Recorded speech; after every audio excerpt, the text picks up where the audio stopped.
So it is the beginning of November of 2024.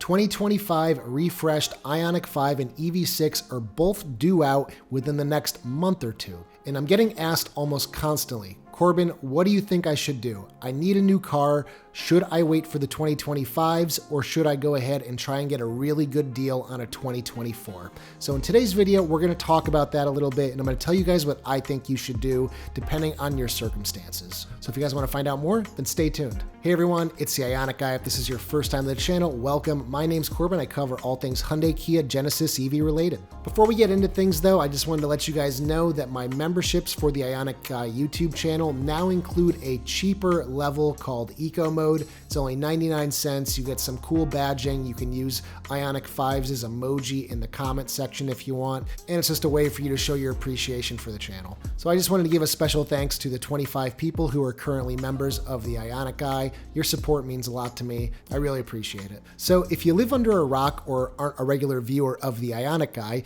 then you might not know that the 2025 Hyundai Ioniq 5 and 2025 Kia EV6 are both getting a mid-cycle refresh. Now, what a mid-cycle refresh is it's exactly that. It's between when a car is released and when a fully new design comes out. About halfway through, they tweak some things, they change the front end, the back end, software, and they do this just to keep it competitive with the rest of the market. And the small crossover EV market is booming. There are so many new cars in this category, so Hyundai and Kia just want to stay fresh. Now, earlier this year, the refreshes were revealed in Korea, so we know exactly what they look like and what new features are coming.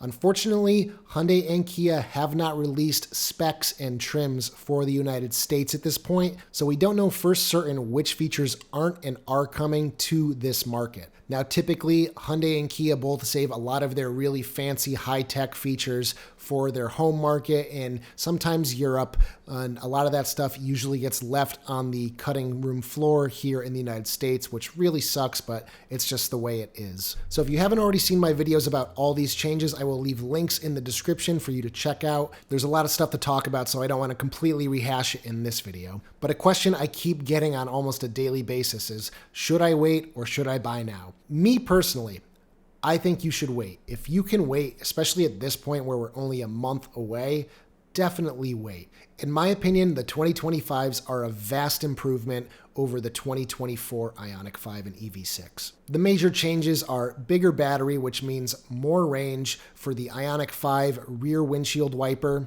Both cars get the new CCNC software system with wireless Android Auto and Apple CarPlay. The Ioniq 5 gets a new blacked out bezel around the driver display and the infotainment display. The Ioniq 5 also gets a redesigned center console with hard buttons for engaging and disengaging heated seats, ventilated seats, and heated steering wheel. The Ioniq 5 will also be available with a roof rack system. And in general, I think the new exterior looks a little bit better than the 2024 Ioniq 5. 2025 EV6, it hasn't really grown on me like the 2025 Ioniq 5. I know there's a lot of people saying they're not a fan of the refreshed EV6, and I personally like the older design. But the big thing is going to be the North American charging standard J3400 at ChargePort, which is now standard on both Ioniq 5 and EV6 for 2025. And regardless of what you think about Tesla and Elon, this is the way the industry is going.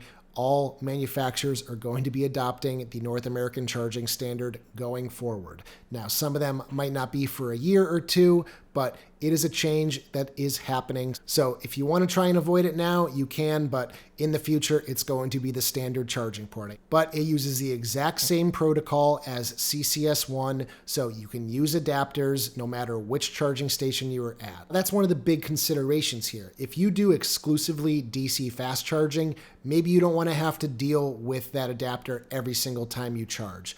In that case, a 2024 Ioniq 5 or EV6 might be your best bet. And with this North American charging standard, these cars are going to have a new ICCU or integrated charging control unit.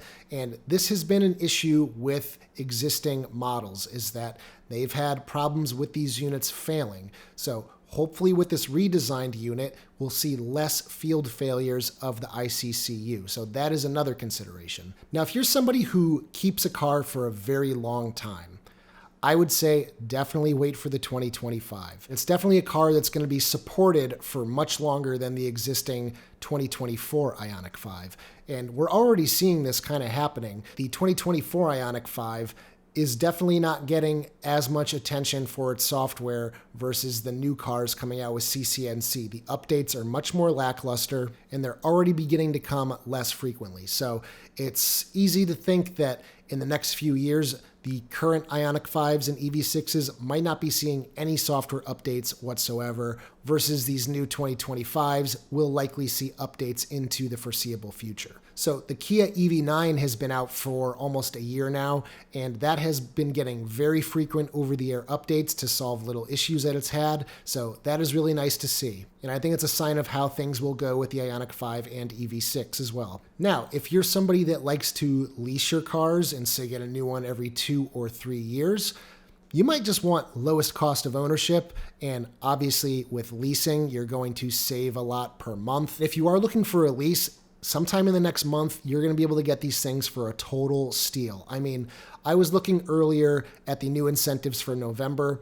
They're okay. We've definitely seen better months in the last year for lease deals, so they're definitely not the best they've been, but as these 2025s start hitting dealer lots and they're sitting side by side with the existing 2024s, it's going to be a stark contrast. I think people are really going to gravitate towards the newer Ioniq 5, so these 2024s are going to start sitting, they're going to collect dust, and these lease deals are going to be amazing, I bet. And another thing for lowest cost of ownership, the 2024 Ioniq 5 still comes with 2 years of unlimited free Electrify America charging. 2025 Ioniq 5s will not. So if you want both a cheap lease as well as free charging, you can go ahead and get that by leasing a 2024 Ioniq 5. EV6 does not get unlimited free charging, so that's not even something to consider with them. Obviously, we still don't know pricing for 2025 Ioniq 5 and EV6.